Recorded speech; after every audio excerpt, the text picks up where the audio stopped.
The baby came with the dawn, silent as the grave Sarah would dig for him before sunset. Blood soaked through the tattered quilt beneath her as another wave of pain tore through her body. Sarah McKenna bit down on the leather strap from James's rifle case, tasting salt and copper. The abandoned sod house creaked around her like a dying thing, gaps in the walls letting in the September wind that carried the promise of an early winter. "Please," she whispered to the empty room, to God, to anyone who might listen. "Please let this one live." But even as the words left her lips, she knew. The baby hadn't moved in 2 days. James would have known what to do. James with his gentle hands and his way of making everything seem possible. But James lay buried behind the house under a cairn of prairie stones, taken by the fever 3 weeks past. Sarah bore down as another contraction gripped her, her fingernails digging crescents into her palms.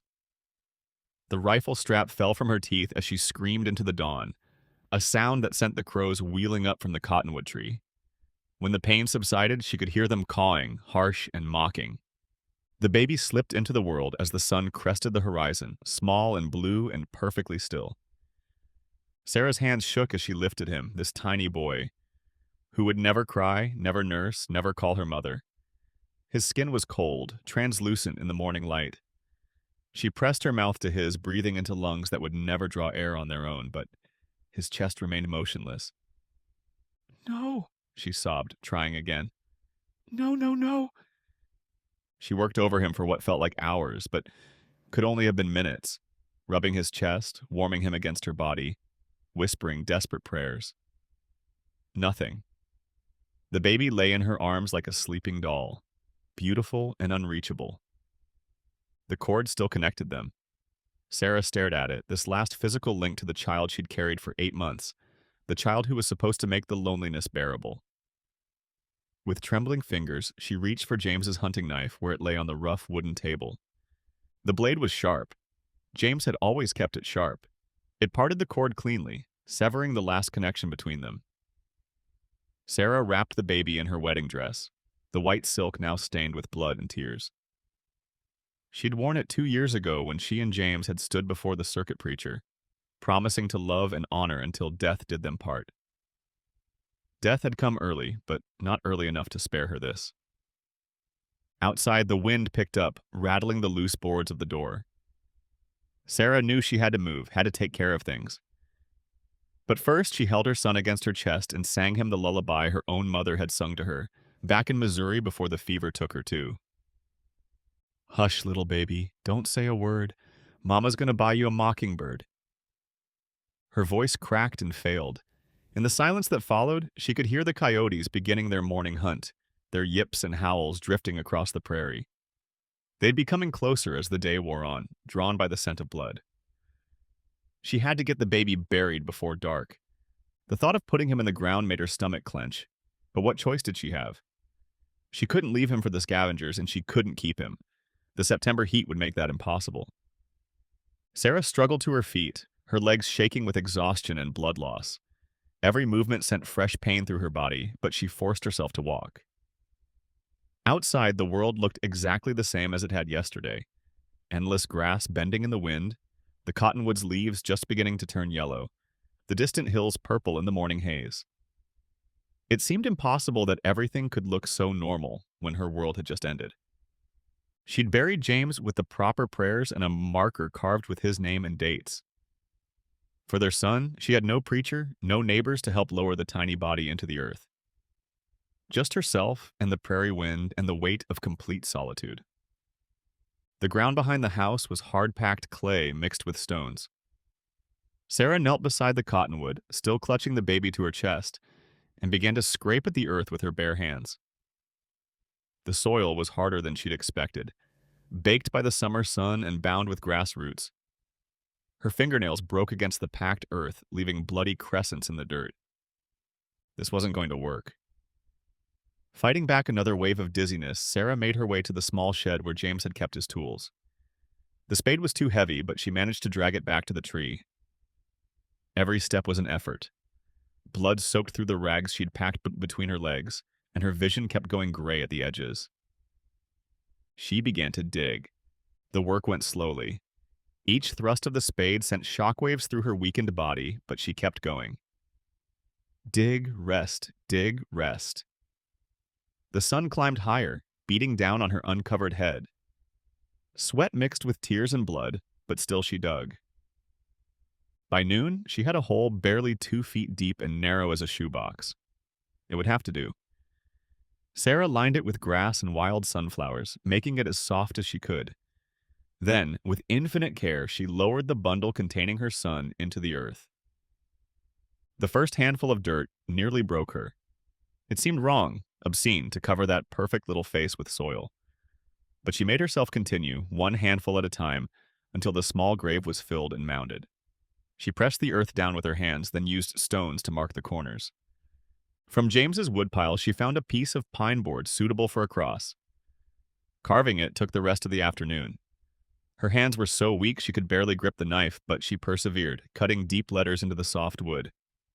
Baby McKenna, born and died September 23, 1885, beloved son. As the sun began to set, she hammered the cross into the ground at the head of the grave using a stone for a mallet. Then she knelt there in the gathering dusk and tried to pray. "The Lord is my shepherd," she began, but the familiar words stuck in her throat. What kind of shepherd let a baby die before he could draw breath? What kind of God left a woman to bury her child alone on the prairie? Instead, she found herself talking to James. "I don't know what to do now," she whispered to the wind.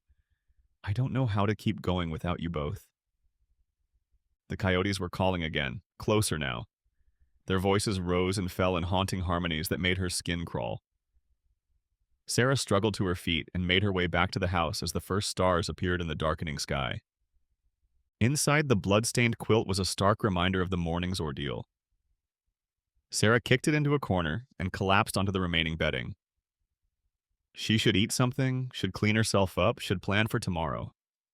Instead, she lay staring at the rough ceiling and listening to the night sounds. Wind through the gaps in the walls, mice scrabbling in the corners, the distant yipping of coyotes growing bolder in the darkness. Tomorrow she would have to decide what to do. The nearest settlement was Tulsa, 40 miles northeast. She had no horse, their mare had gone lame and died a month ago, and no money for supplies. The homestead had nothing left to sell except the land itself, and without James's signature on the deed, she wasn't even sure it legally belonged to her. But tonight, she was too exhausted to think. Sarah pulled James's coat over herself like a blanket and closed her eyes, trying not to listen to the sounds outside, trying not to think about her baby lying alone under the cottonwood, trying not to wonder if she had the strength to face another sunrise. Sleep, when it finally came, brought no peace. She dreamed of crying babies and empty cradles, of James calling her name from somewhere she couldn't reach. She woke before dawn to the sound of her own sobbing, her body shaking with a grief so deep it felt like drowning. The next day passed in a haze. Sarah forced herself to drink water and eat a few bites of cornbread, but everything tasted like ashes. She sat by the window staring out at the little grave, marked now by its fresh cross and mounded earth. Several times she thought she saw movement near the cottonwood, coyotes or ravens investigating the disturbed ground. But when she looked more carefully, there was nothing there. By the second day, fever had set in. Sarah's forehead burned while her body shook with chills. The bleeding hadn't stopped, and she could feel her strength ebbing away like water from a cracked bucket. She tried to tend to herself the way James would have, boiling water and changing the rags, but her hands shook too badly to be of much use. On the third morning, she couldn't get out of bed at all. That was when Ayanna found her. Sarah was barely conscious when she heard the sound of footsteps outside the house. Through her fevered haze, she thought it might be James coming home, or perhaps the circuit preacher finally making his rounds. She tried to call out, but her voice came as barely a whisper. The door opened slowly, and a woman stepped inside. She was Cherokee, that much was immediately clear from her dark skin and the way she wore her graying hair in 2 long braids. She looked to be in her 40s, dressed in a mixture of traditional buckskin and white woman's calico, with a leather bag slung across her shoulder. Her dark eyes took in the scene quickly, the blood-stained bedding, Sarah's fevered face, the general air of abandonment and despair. The woman said something in Cherokee, then switched to careful English. You are very sick. Sarah tried to sit up, but the effort made her head spin. Who, who are you? I am Ayana. I was tracking a wounded deer. The woman approached slowly, her movements careful and unthreatening. The track led me to your grave behind the house. A fresh grave, very small. At the mention of the grave, Sarah's eyes filled with tears. My baby, she whispered. Ayana nodded gravely. I understand. May I help you? Sarah wanted to say no, wanted to tell this stranger to leave her alone to die in peace. But something in the woman's dark eyes, a kindness mixed with profound sadness, made her nod instead. Ayana moved with quick efficiency, examining Sarah with gentle but expert hands. She pressed her palm to Sarah's forehead, felt the pulse at her wrist, and lifted the edge of the blanket to assess the bleeding. Her face remained calm, but Sarah could see the concern in her eyes. You have lost much blood, Ayana said. And the fever. It is very bad. You cannot stay here alone. I have nowhere else to go, Sarah managed. You will come with me. It wasn't a request. Ayana began gathering Sarah's few possessions. A change of clothes, James's Bible, the photograph of her parents. Sarah watched in fascination as the Cherokee woman worked, her movements economical and purposeful. When she was finished, she helped Sarah to her feet. I can't walk, Sarah protested as her legs buckled. You do not need to walk far. Outside, Sarah saw that Ayana had brought a travois, two long poles with a hide stretched between them, designed to be pulled by a horse. But instead of a horse, there was a young Cherokee man waiting beside it. He looked to be about 16, with the same dark eyes as Ayana, but a rounder face that still held traces of boyhood. This is Dakota, my brother's son, Ayana explained. He will help carry you. Sarah wanted to protest that she couldn't go with these strangers, that it wasn't proper, that she needed to stay near her baby's grave. But as Dakota and Ayana carefully helped her onto the travois, she found she didn't have the strength to argue. The fever made everything seem distant and dreamlike. As they began to move away from the homestead, Sarah turned her head for one last look at the little cross under the cottonwood tree. My baby, she whispered. Ayana, walking beside the travois, heard her. We will not go far, she said gently. The grave will be safe. The journey seemed to last forever and no time at all. Sarah drifted in and out of consciousness as the traveler bumped over the uneven ground. In her fevered dreams, she was back in Missouri with her mother, learning to bake bread and tend the garden. Then she was 18 again, meeting James at the church social, falling in love with his shy smile and gentle hands. Then she was back in the sod house, holding her silent baby, feeling the world collapse around her. When she woke fully, she was lying on soft furs in a structure she didn't recognize. The walls were made of poles and hides, and smoke drifted up from a small fire in the center of the space. The air smelled of sage and wood smoke and something medicinal she couldn't identify. Ayana sat beside the fire, grinding something in a stone bowl. When she saw Sarah was awake, she ladled liquid from a pot hanging over the flames. Drink, she said, bringing the cup to Sarah's lips. The liquid was bitter but warm, with an earthy taste that seemed to settle her stomach. As Sarah drank, she became aware that her clothes had been changed. Instead of her blood-stained dress, she wore a soft doeskin shift that felt luxurious against her skin. Where am I? She asked. My family's winter camp, Ayana replied. We are hidden in a valley 3 miles from your house. You are safe here. Sarah looked around the lodge with wonder. Everything was clean and orderly, with baskets and bundles hanging from the poles. Near the entrance, she could see Dakota sitting cross-legged, working on what looked like arrows. He glanced up when he noticed her watching and gave her a shy smile. How long have I been here? 2 days? The fever broke this morning. Ayana refilled the cup. Drink more. You must replace what you lost. As Sarah sipped the bitter tea, she studied her rescuer. In the firelight, Ayana's face showed lines of sorrow that seemed etched deep, but her movements were sure and graceful. She wore a necklace of silver and turquoise that caught the light when she moved. Why did you help me? Sarah asked. Ayana was quiet for a long moment, staring into the fire. I have buried children too, she said finally. 3 sons, taken by the white man's spotted sickness when we were forced to walk the trail of tears. A daughter who lived only long enough to draw one breath. I know the sound a woman makes when she grieves alone. The simple words carried such weight of sorrow that Sarah felt tears spring to her eyes again. I'm sorry.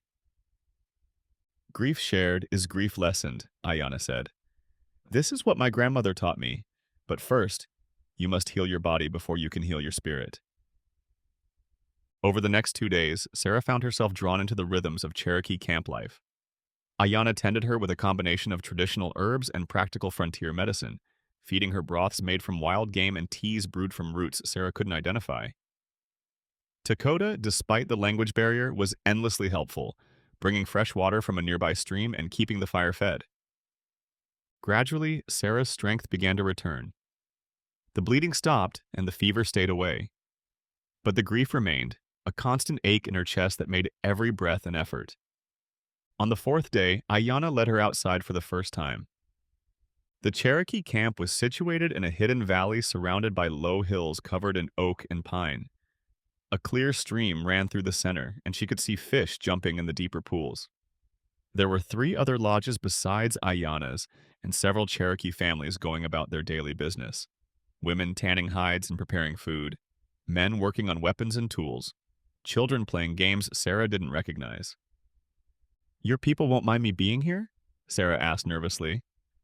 You are under my protection, Ayana replied, and you are a woman who has lost a child.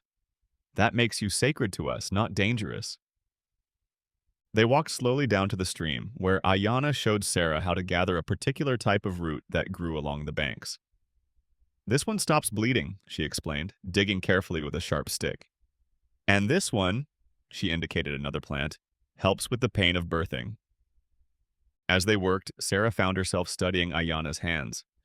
They were strong and capable, marked with small scars from years of gathering and preparing medicines. How did you learn all this? My grandmother was a medicine woman, and her grandmother before her. The knowledge passes from mother to daughter, aunt to niece. But sometimes, Ayana glanced at Sarah, it passes to those who need it most. That evening, as they sat around the fire sharing a meal of venison stew and cornbread, Ayana began to tell Sarah about her family. Her husband had been killed by soldiers during the forced removal from Georgia. Her sons had died on the long walk west, victims of disease and exposure. Only her daughter had survived to reach Oklahoma territory, and she had married into another band and moved north. You must think me weak, Sarah said when the story was finished. Giving up after losing just one child. Ayana shook her head firmly.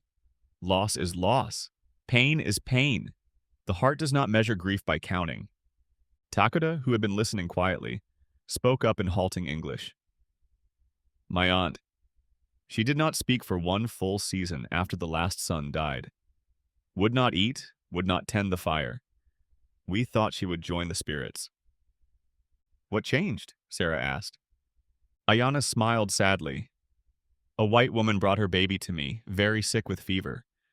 I could not let the child die because I was too lost in my own sorrow.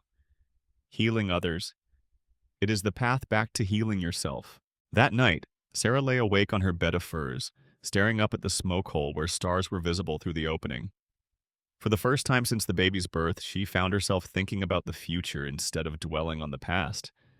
What would she do when she was strong enough to leave? Where would she go? The questions felt overwhelming, but not quite as hopeless as they had before. The next morning brought the first hard frost of the season. Sarah woke to find ice crystals on the water bucket and her breath visible in the cold air. Ayana was already up, feeding herbs to the fire to make it burn hotter. Winter comes early this year, she observed. We will need to prepare. Sarah spent the day helping with winter preparations, learning Cherokee methods for preserving meat and storing root vegetables.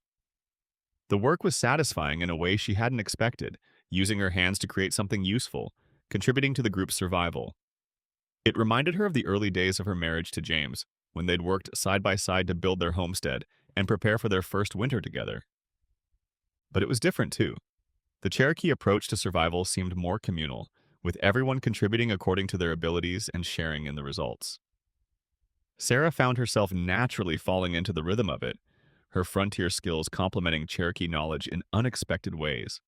That afternoon, as she was helping Dakota repair a fish trap, an older Cherokee man rode into camp. Ayanna greeted him with obvious relief, speaking rapidly in Cherokee. From their gestures and the urgency in their voices, Sarah could tell something was wrong. "This is my father, Sequoia," Ayanna told her when the conversation was finished. "He brings word from the northern bands. Soldiers are moving through the territory, checking settlements and camps." Sarah's stomach clenched. "Looking for what?" "Trouble," Sequoia answered in accented but clear English. "They say some young warriors from the Seminole bands have been raiding white settlements. Now all native people are suspect." "What does that mean for us?" Ayanna and her father exchanged another rapid conversation in Cherokee before she answered. "We must move the camp deeper into the hills. If the soldiers find us here, there will be questions we cannot answer safely." Sarah understood immediately. Her presence in the camp would be difficult to explain to suspicious cavalry officers. A white woman living among Cherokee would raise exactly the kind of questions that could bring trouble down on these people who had saved her life. "I should go," she said quietly. "I don't want to bring danger to your family." "You are not strong enough to travel alone," Ayanna replied firmly. "And where would you go? Back to your empty house to die slowly of grief?" It was a fair question. Sarah had no good answer. "You will come with us," Dakota said suddenly. "You know the white ways, and you know this country. You can help us avoid the soldiers." Sequoia studied Sarah with sharp, dark eyes. After a long moment, he nodded. "The boy speaks wisdom. A white woman who chooses to stay with Cherokee. This shows strength of spirit. Such a woman could be valuable to the people." The decision to move camp was made quickly. Within hours, the Cherokee families were packing their belongings onto travois and preparing to travel. Sarah helped as much as she could, though she was still weak enough that Ayanna forbade her from lifting anything heavy. As they prepared to leave the valley that had been her refuge, Sarah felt a pang of loss. This place had been the first to feel like home since James's death. But she understood the necessity. The Cherokee had survived by being flexible, by adapting to changing circumstances. She could learn to do the same. The procession moved slowly through the hills, taking game trails and creek beds to avoid leaving obvious tracks. Sequoia and two other men scouted ahead, while the women and children kept the main group moving steadily northeast. Sarah rode on a travois again, though she insisted on walking part of the time to build her strength. Late in the afternoon of their second day of travel, Sequoia came racing back with urgent news. A cavalry patrol was camped less than 2 miles ahead, directly in their path. "How many?" Ayanna asked. 20 soldiers, maybe 25. They have Cherokee scouts with them." The Cherokee party quickly moved off the trail into a dense grove of oak trees. Everyone knew what Cherokee scouts with the cavalry meant. Indians helping to track other Indians, either because they'd been coerced or because they believed cooperation was the only path to survival. "They will find our tracks," one of the women said quietly. "Not if we hide them," Sarah said suddenly. An idea was forming in her mind, born from years of frontier life and a desperate desire to repay the kindness these people had shown her. She turned to Ayanna. "Do you trust me?" "With my life." "Then give me your father's horse and some of your men's clothes. I'm going to lead those soldiers away from you." The plan was simple but dangerous. Sarah would disguise herself as a Cherokee man and allow herself to be spotted by the cavalry. When they gave chase, she would lead them on a wild run through the hills, giving the band time to slip away in a different direction. "It is too dangerous," Dakota protested. If they catch me, I'm a white woman who was kidnapped and escaped. They'll believe that story much more easily than the truth." Ayanna looked troubled. "You could be killed in the chase." "I could be killed anyway if those soldiers find your camp. At least this way, I'm protecting people who saved my life." After much discussion, they agreed to the plan. Sarah borrowed clothes from one of the younger men and bound her hair under a Cherokee headband. With her pale skin darkened by mud and soot from the fire, she might pass for Cherokee at a distance. As the sun began to set, she rode out of the grove and deliberately showed herself on a ridge where the cavalry scouts would be sure to spot her. It didn't take long. Within minutes, she could hear shouts, and the sound of horses being saddled. The chase lasted most of the night. Sarah pushed the Cherokee pony hard through the hills, staying just far enough ahead to keep the soldiers following, without getting close enough for them to see through her disguise. Her experience riding the frontier served her well. She knew how to read the land, how to find paths through terrain that would slow the heavier cavalry horses. By dawn, she had led the patrol 15 miles south of where she'd left the Cherokee band. Exhausted and confident that Ayana's people had had enough time to escape, Sarah allowed herself to be captured near a creek where she'd arranged to lose her disguise. When the soldiers found her, she was sitting by the water in her own torn dress, looking for all the world like a traumatized captive who had finally escaped her Cherokee kidnappers. The patrol commander, a grizzled sergeant named Murphy, bought her story completely. He wrapped her in his own coat and promised to escort her safely back to White Settlement. "How long were you held captive, miss?" he asked as they rode back toward civilization. "Weeks," Sarah replied, which was true enough. "I lost track of time?" "What did they want with you?" Sarah thought of Ayana's gentle hands, of Takota's shy smile, of the way the Cherokee women had included her in their work without question. "I think they were just lonely," she said finally. It took 2 days to reach the nearest settlement, a trading post called Culber's Ferry on the Red River. Sarah thanked Sergeant Murphy and his men, then claimed she had relatives in Texas who would take her in. Instead, as soon as the soldiers were gone, she began making her way back north. The journey took her 6 days on foot, begging rides from sympathetic travelers and sleeping in barns when she could find them. By the time she reached the valley where she'd left the Cherokee band, the first snow of winter was falling. The camp was gone, of course, but Takota had left signs that only someone who'd lived with them would know how to read. Broken branches arranged in a pattern that pointed northwest, stones stacked to indicate 3 days' travel. Sarah followed the trail through the snowy hills, her determination growing stronger with each mile. These people had given her something precious, not just her life, but a reason to keep living. She would find them again. She caught up with the Cherokee band in a sheltered canyon 20 miles from their original camp. When Takota saw her walking into the circle of firelight, he let out a whoop of joy that brought everyone running. Ayana embraced her like a daughter. "We thought the soldiers had killed you." "It would take more than a few cavalry troopers to stop me from coming home," Sarah replied, and realized as she said it that she meant it. This was home now, not a place, but these people who had accepted her when she had nothing left to offer. That night, as snow fell softly outside the lodge, Ayana told Sarah about the Cherokee way of dealing with grief. "We do not try to forget our losses," she explained.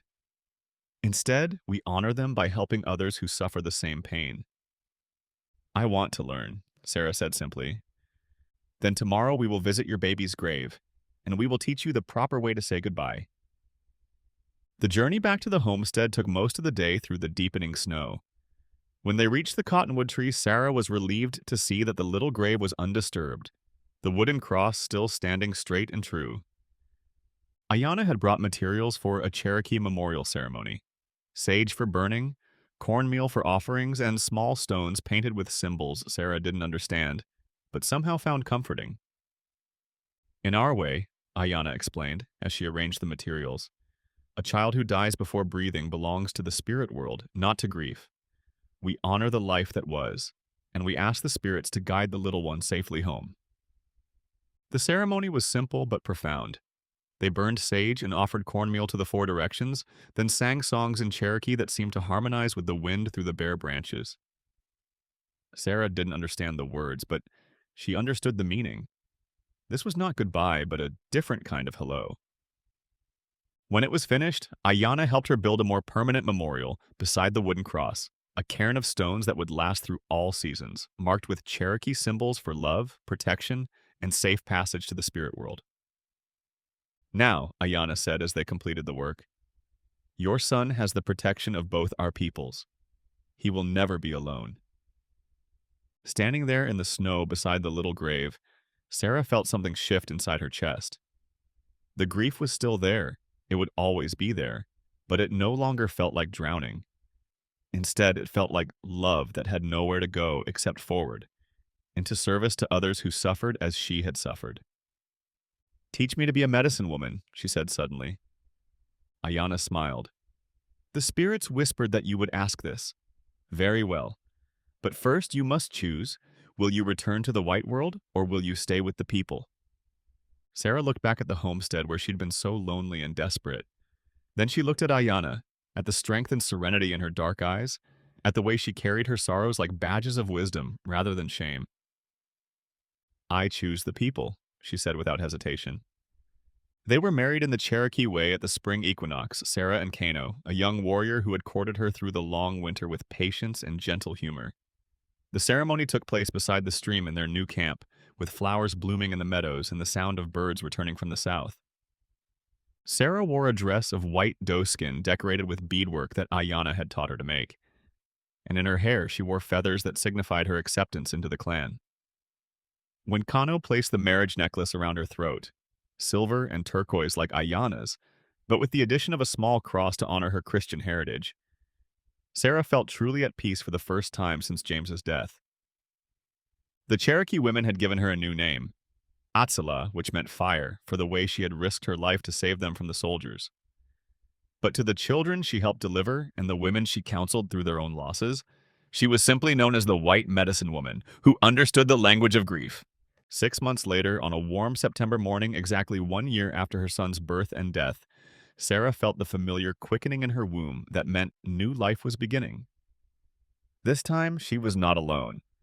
This time, she had an entire community to support her through the months ahead. Standing beside the stream where she'd learned to gather healing plants, her hand resting on her still flat belly, Sarah thought about the journey that had brought her to this moment. The pain of loss would always be part of her story, but it was no longer the end of her story. In the distance, she could hear Ayana singing a traditional song of blessing as she worked over a sick child. Dakota was teaching a group of young boys to fish, their laughter echoing off the canyon walls. Kano was returning from a hunt, his shoulders straight with pride at providing for his family. This was what healing looked like. Not the absence of sorrow, but the presence of love strong enough to carry that sorrow without being crushed by it. This was what home meant. Not a place where pain couldn't touch you, but a place where you weren't alone when it did. Sarah placed both hands on her belly and whispered a prayer of gratitude to the wind, to the spirits, to the Cherokee medicine woman who had saved her soul when she thought it was too broken to mend. Tomorrow would bring its own challenges, its own joys and sorrows. But tonight, surrounded by the people who had chosen to love her, and whom she had chosen to love in return, Sarah McKenna was exactly where she belonged. The baby beneath her heart kicked gently, and she smiled, knowing that this child would be born into a world where grief and joy could coexist, where different peoples could become family, where a woman could bury her sorrow and find her strength in the same patch of prairie earth. Above them, the stars wheeled in their eternal dance, and the wind through the canyon carried the sound of lullabies in 3 languages: English, Cherokee, and the universal tongue of love that needs no translation.